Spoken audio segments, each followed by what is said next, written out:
Okay. Welcome to Into the Channel, podcast primarily about women's football.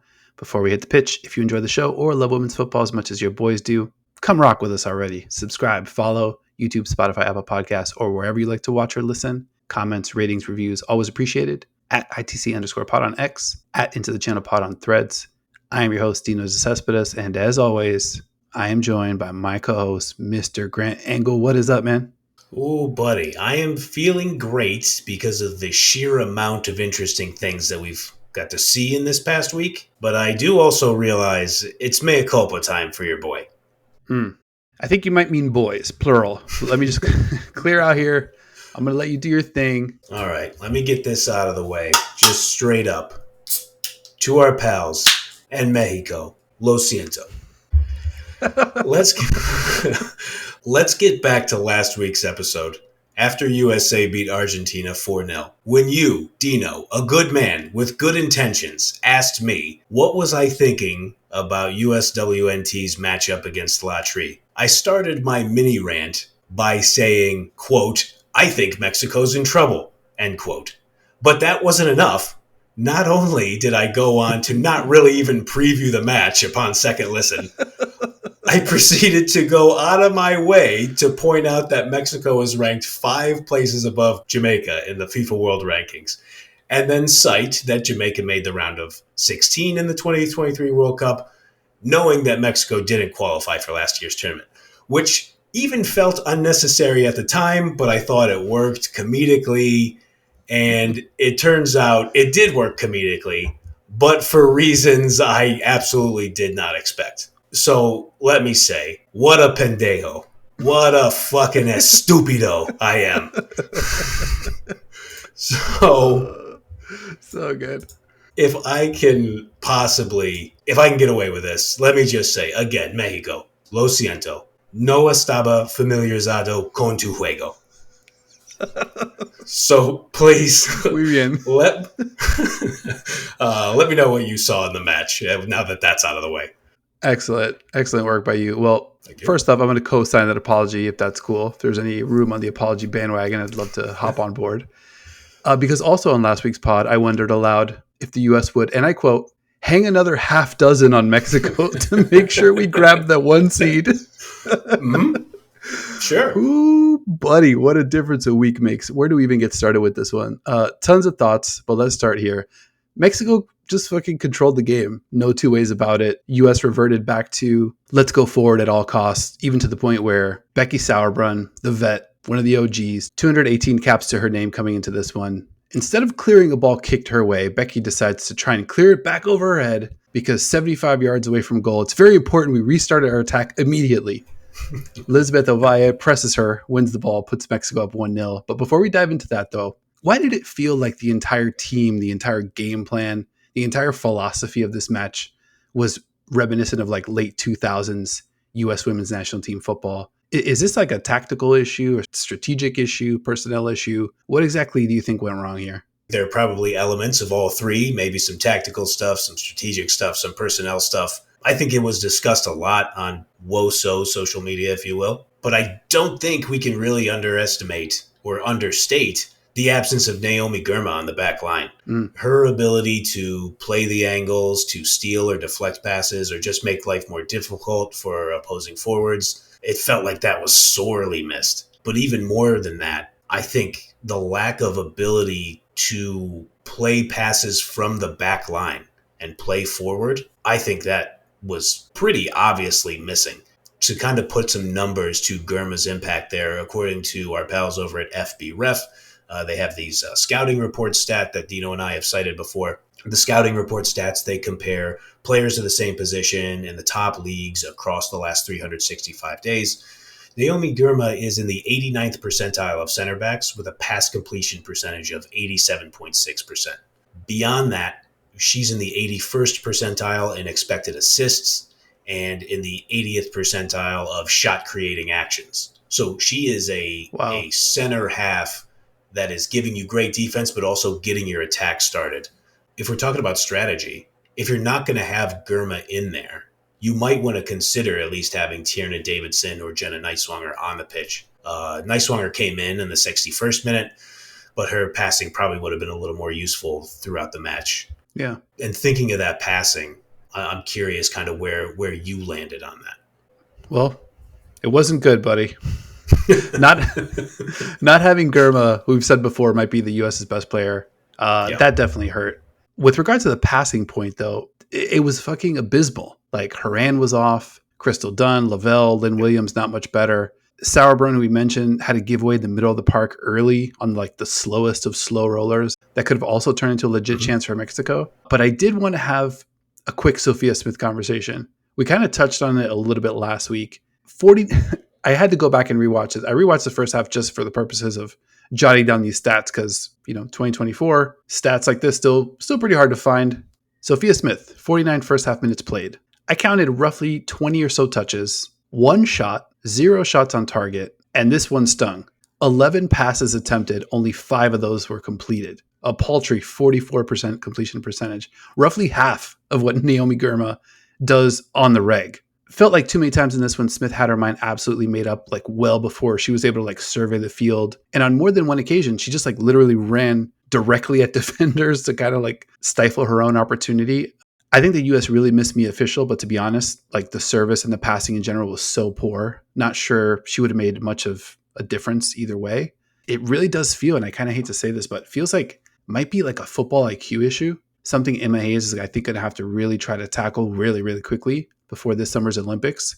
The spacing just looked really off, which makes passing a little bit harder. Great. It just seems like these other teams just have 2 or 3 options to go to, and we just didn't. I'm not sure if we're playing it too frenetically and people are just darting when they shouldn't be. And, like it's almost like people are running from open situations to more defended situations. So it's more than the personnel issue. It's more than not having Girma out there who has this talent to be able to fix that gap.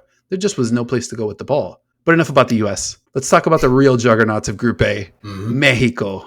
What did you see in this one from Latri? Real quick, that's a great point about the spacing. There was a clear difference from each side. So if I wasn't too busy on last week's episode comparing fucking FIFA rankings, in a proper preview, I would have mentioned that Mexico employs 28-year-old Houston Dash left wing, left midfielder Maria Sanchez, who many of our pals watching or listening to this likely know. She has the richest contract in the NWSL. She signed a 3-year deal with a 4th-year option worth $1.5 million in December. Get that money, Maria. Here's some interesting stuff about her. Not only was she it felt like she was important in that spacing that you're talking about, like the runs she's making out wide, the passes that she was able to serve into the middle, creating some chances. I found some interesting stuff that this might be old news to other folks, but as we always say, this is a learning podcast. It was interesting to have this stuff kind of refreshed for me. Sanchez was born in Nampa, Idaho in 1995. Her parents were both born in Mexico, but they lived in Idaho and worked in potato fields and potato processing plants for like 4 decades. And that is not an Idaho joke. And for all our international listeners, Idaho is like the famous potato place. But this is legitimately where they work. This is according to a 2022 story from the Idaho State Journal, local newspaper out there. Here's another fun fact about Maria Sanchez. She didn't play for a club team growing up. Idaho, not exactly a hotbed for great youth soccer programs, from what I understand. And even so, club-level football in the United States can be cost prohibitive for a lot of middle-class families. So Sanchez only played high school soccer, and she played the hell out of some high school soccer. Here are her goal totals per year in her high school career. Her freshman year, 26 goals. Her sophomore year, 34 goals. Her junior year, 50 goals. And her senior year, 78 goals. I don't know. Holy shit. I don't know what the high school girls soccer schedule is in Idaho. I'm going to guess they don't play much more than 25 games a season, if that. So I'm going to guess that 78 goals is a fucking whole lot of goals. She was cooking. Good potato joke. The first goal was set up by a long ball of Carla Nieto. We'll talk more about her in a bit. She was playing in the midfield. It was one of those like over the top balls that like felt like it was like 75% clearance, 25% fuck it, the striker is down there somewhere. Yeah. And to your point, Sauerbrunn just kind of like fell totally into the trap and like really was a bit of a howler from Sauerbrunn. Becky Sauerbrunn is one of the greatest players in the history of the program. You know, it happens to everybody. It was a crazy decision by her, though. And 24-year-old Tigres striker Lisbeth Ovalle, as you mentioned, she was down there all right. She took advantage of Sauerbrunn's mistake and just had ice in her veins when Nair comes rushing at her. And I think Nair made the right decision because she was already off her line a little bit. If Nair started backpedaling back, she likely has no shot to stop any good strike from Ovalle. So Nair does the right thing by rushing at her, and Ovalle, just cool as you like, get the ball onto her left foot and then hit the perfect chip.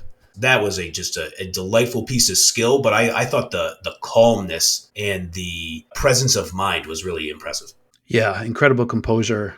Filthy little scoop from Ovalle. Oh, yeah. Nair was like decisive coming out, and then she all of a sudden got indecisive. Like right as she was like a couple feet away, she's like almost like breaking down like a linebacker, like, all right, you're not going to get past me. And then Ovalle is like, oh, I'll just scoop it over you with the perfect arc and a beautiful finish. Pretty cheeky, but also the right play and the smart play from Ovalle. I'm glad you called out Sanchez, Nieto, and Ovalle as a trio. There was a great sequence from those three, maybe 10 minutes earlier. Haran's on the ball, like 25th minute. Nieto's hounding her. Haran misplays a pass to Crystal Dunn. Poor passing from the U.S. Strikes again, no biggie. Ball's intercepted by Ovalle. She slides the ball ahead to Nieto, like up the right-hand side. Really nice cross over the top to Sanchez, who gets a foot on it, defended by Dahlkemper. She can't put the shot on target. But like kind of from that moment, you could tell that trio of Mexican attackers was in some real rhythm. And that sequence definitely came closer to scoring than anything that the U.S. had done to that point. And that was the first little baby signal that I'm like, this one's going to be tricky. Well, I don't think we're going to hit our half dozen. I also thought Nikki Hernandez holding things down on the left side for Mexico, really good game from her. She had a lot of responsibility having to like settle things down when Mexico regained possession while having to keep up with Trinity Rodman and also playing a lot of smart passes and pretty much mistake-free football. She was really good at shutting down U.S. chances at the very start of the action, like key blocks, key takeaways, great positioning. A lot on her plate in this one, and she was totally up for it. That's a great point about Hernandez. She had her hands full with Rodman running up and down the field.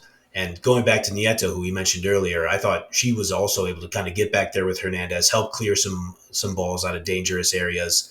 But then later in that first half, Nieto hits an absolute laser at the death of the first half from about 19 yards out. She has Nair completely beaten. And USA, frankly, gets a little bit lucky when it blasts off the crossbar. And it felt like they were escaping the first half only down 1-0, which is never a good sign. Yeah, totally agree. Lastly, I want to talk about Mayra Pelayo because we have to fucking talk about Mayra Pelayo. From West Palm Beach, Florida, by the way. She played for the University of Florida and was in the U.S. Women's National Team youth program. She came on in the 81st minute and immediately started bossing the game. She hit an incredible shot from what had to be like 35 yards out, forced a great save by Nair, and just a completely ridiculous effort. Just unbelievable. Like it's sneaking in there. Nair had to do everything she could to keep it out. And then Nair was able to recover, get up, and block a shot off the rebound from Jasmine Caceres. And I thought to myself, holy crap, great attempt by Pelayo. It's really hard to hit a strike like that right under the bar, force a save from the keeper. Okay, USA survived that. We might be able to get an equalizer here, steal a point out of this. Let's go. Pelayo not interested in that at all. So I think she just kind of, she read it and she was like, okay, 35 yards isn't going to work out. Let me try something a little easier. Let's do like 20-ish yards. That was her next attempt. And she hit the ball about as cleanly as a human being could possibly fucking hit it and drilled it into the corner. No chance for Nair. Mexico up, 2-0, and that was lights out from there. Yeah, that one hurt. Great call from the color commentator who called it in midair. She was like, oh. That's tough. It was amazing. Side note, did you see that play where the ball is like clearly trickling out of bounds for what would have been a throw-in, and Nair's like just running after it frantically for no real reason? Like She's the only one going after it. And I'm just like, Yes. at that point, I'm like, it felt like we were mentally short circuiting as a team. I'm just like, what the fuck was that? Like, there's It was very weird. like weird, like a FIFA glitch or something. Like the computer does just something like totally random and weird. People are just running backwards for some reason. Yeah. Very odd. Outside of that, I was shocked by like how much of a physical advantage the US didn't have in this one. Like these two sides looked pretty even athletically. And to see like a Trinity Rodman, a Crystal Dunn, Sophia Smith, Rose Lavelle not really be able to separate, that was a surprise. I was like, okay, like now our big advantage is just off the table in this match. Not saying permanently, but right. I think Mexico was also better technically, better passing, better spacing, more looks at goal for them. You already mentioned a couple of those really close calls. That first one before the half, that was another chills down the spine kind of moment where you're just like, oh man, this is not trending in the right direction. According to our friends at FOTMob, US managed just 6 shots, 3 on target, compared with Mexico's 9 shots, 7 on target. My big concern as we look ahead in this tournament is that this didn't feel like a fluke. It felt like a thorough handling of the US women's national team by Mexico. If these sides meet again next week, which I suppose would have to be in the final based on how the bracket shook out, is like Germa, Davidson, I don't know, Moultrie, maybe more Neiswanger, like you mentioned, maybe more Jaden Shaw. Is that enough to make you think, yeah, we can handle this Mexico side? And then this was just maybe a little blip. Well, I'm never making the mistake of just kind of dismissing Mexico ever again. I mean, that was silly. It was very clear. Yeah, lesson learned. I can't fool me twice, but can't get fooled again. Exactly. Shame on me. I will say, though, of course, immediately after I say I won't get fooled again, I do think, and I think you nailed it with those 4-5 players, really. Germa, Davidson, Moultrie, especially, who looked really good, and Neiswanger. Moultrie looked good earlier in the tournament. I think those 4 are huge. And then Jaden Shaw, they had to be careful with her because she was already on a yellow card. They needed to get to the knockout round for the last yellow card to get wiped off, because if you had 2 yellow cards, you had to sit for a match. So I think they were being protective of her. That's why they brought her on later. So I do think those 5 make a difference. It just depends on your definition of, is that enough for the USA to handle this side? Well, actually, now that I think about the context that you're saying it, I think you're meaning handle is just like keep it competitive and play them, not handle as in like push them around. And I do think a lineup change would absolutely make them look much more competitive and look good to win the match. Yeah, I think it could, at the very least, even things out. Sure. It was just such a thorough win from Mexico. It really was. I think US had the edge in possession, something like 57-43, something in that range, but no control of the game.